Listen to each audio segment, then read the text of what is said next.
얘들아, 다인의 핀치새가 정말 진화의 증거일까? 다인의 핀치새는 오랜 세월 진화의 대표적 아이콘이었어. 1835년 다인은 비그로를 타고 갈라파고스 제도를 탐험했지. 거기서 각 섬마다 먹이 환경과 생활 여건에 따라 부리 모양이 다양한 핀치새를 발견했어. 그래서 다인은 생각한 거야. 이렇게 각 환경에 따라 핀치새의 부리가 다양한 걸 보면 더 나아가 핀치새가 다른 종류의 새나 그 무엇으로 진화될 수도 있겠다고 말이야. 그래, 인간의 상상력은 무한하니까 그렇게 생각할 수도 있다고 생각해. 왜 우리 어릴 때도 상상했잖아. 한쪽 팔이 길어진 투수를 보면서 언젠가 저 투수가 가제트가 되진 않을까? 근데 니들 가제트가 누군지 아니? 혹은 저 투수의 아들은 짝짝이 팔로 태어나지는 않을까? 하지만 어땠어? 그런 건 상상일 뿐이잖아. 다인의 핀치새도 마찬가지야. 다인의 생각은 그저 상상일 뿐이었어. 200여 년 전 다인의 핀치새는 아직도 여전히 핀치새고 200여 년 동안 그 핀치새가 그 어떤 다른 종류가 될 그 어떤 조짐도 없었어. 200년 지났으면 좀 뭐라도 징조가 나타나야 될 거 아니야. 핀치새는 물론 세상에 그 어떤 생물도 진화의 조짐은 없었다고. 물론 수억 년이 걸려야 된다고 말할 수도 있겠지. 하지만 그것은 과학이 아니잖아. 수억 년을 살아본 적도 관찰한 적도 없고 앞으로 증명할 수도 없는 기간이잖아. 수억 년이라는 시간은 증명될 수 없는 영역이라고. 그러니까 우기면 끝이지. 암튼 다인의 핀치새는 여전히 핀치새야. 어떻게 보면 이런 핀치새를 보고 진화를 생각했다는 것 자체가 좀 웃긴 일 같아. 왜냐하면 그게 핀치가 아니라 닭이었다고 생각해봐. 핀치와 닭이 어떻게 같냐고? 그럼 뭐가 다른데? 똑같이 새잖아. 핀치가 진화하면 닭도 진화할 수 있지. 안 그래? 그래서 다윈이 닭이라는 존재를 전혀 모르고 그리고 그 닭이 갈라파고스 제도에서만 살고 있었다고 생각해봐. 어떤 섬에서는 부리가 뭉툭한 닭, 어떤 섬에서는 부리가 뾰족한 닭, 그리고 어떤 섬에서는 벼시 화려한 닭, 또 어떤 섬에서는 색깔이 오색 찬란한 닭. 이런 닭들을 다윈이 생애 처음으로 봤다면 똑같이 생각하지 않았겠어? 와, 닭의 모양이 이렇게 천차만별이면 이 닭들은 더 나아가 칠면조나 공작새로 진화할 수도 있겠구나라고 말이야. 뭐가 달라? 핀치새도 다양한 부리 모양을 보고 그렇게 생각한 거잖아. 닭은 심지어 부리뿐만 아니라 변 모양, 털 색깔까지 다채롭고 화려한데 말이야. 그런데 다윈은 주변 닭을 보면서는 진화를 생각하지 못하고 왜 굳이 갈라파고스 제도의 핀치새를 보고는 진화를 생각했을까?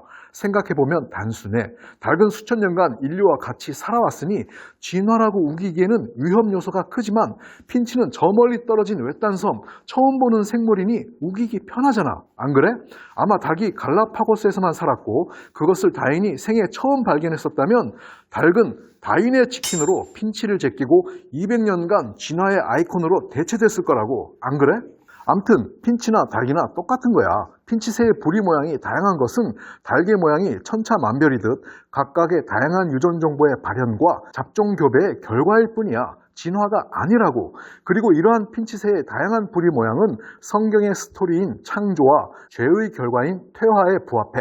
자, 먼저 얼마 전 뉴스에 나온 기사를 봐봐. 2015년 기사인데 다윈의 핀치새, 진화의 비밀이 풀렸다라면서 대대적으로 떠들었었지. 그 기사 내용을 보면 모든 핀치새는 하나의 조상으로부터 시작되었고 핀치새의 다양한 부리 모양은 ALX1이라는 유전자가 관여한다는 거야. 이게 뭔 소리야? 이게 진화야? 그래서 핀치가 뭘로 진화했다는 건데? 아니잖아. 오히려 모든 핀치새가 하나의 조상을 갖고 있다는 건 성경의 기록과 일치해. 성경은 인류가 하나의 조상, 아담과 하와에서 시작되었다고 알려주고 있잖아. 따라서 모든 종류의 동물들도 하나의 조상에서 시작되었을 가능성이 있다는 얘기지. 실제로 모든 동물들의 유전자를 연구해보면 현대 생물분류 체계인 종속, 과목, 광문계 중 과에 속하는 아류들은 모두 하나의 조상에서 비롯되었다는 것이 밝혀지고 있어. 예를 들면 객과 동물들이 그래. 늑대, 코요테, 여우, 개들이 다 다른 종류 같아 보여도 염색 채수가 같고 교배가 가능하다는 점에서는 한 종류인데 그런데 이런 객과 동물들이 모두 단 하나의 객과 조상에서 비롯되었다는 거지. 그러니까 아담계와 하와계로부터 말이야. 핀치새도 마찬가지고 그리고 다양한 부리 모양의 특정 유전자가 관여한다는 것은 진화가 아니라 설계야, 설계. 처음부터 유전자 내에 정교하게 코드 블록으로 설계해 놓은 거라고.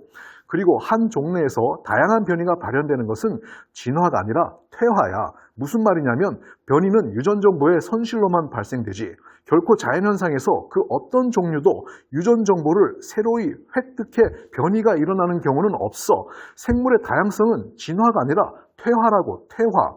늑대는 개가 될 수 있지만 개는 늑대가 될 수 없어. 왜냐하면 늑대가 더 많은 유전 정보를 갖고 있기 때문이지. 늑대가 유전 정보를 손실하면서 개가 될 수는 있지만 개가 결코 늑대로 진화하지는 못해. 이것은 자연에서 관찰되는 현상이고 법칙이라고.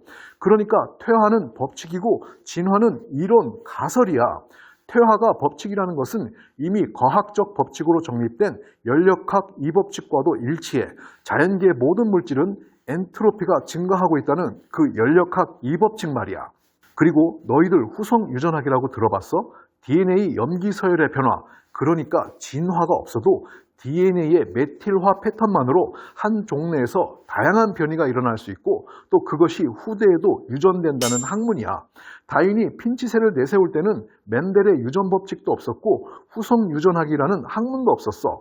멘델의 유전 법칙이 뭐야? 완두콩 실험을 통하여 종내에서 다양한 변이가 있을 수 있지만 종을 뛰어넘는 그런 변화는 없다는 거잖아. 그리고 그걸 법칙이라고 하잖아. 멘델의 완두콩은 법칙이지만 다윈의 핀치세는 진화론이라고.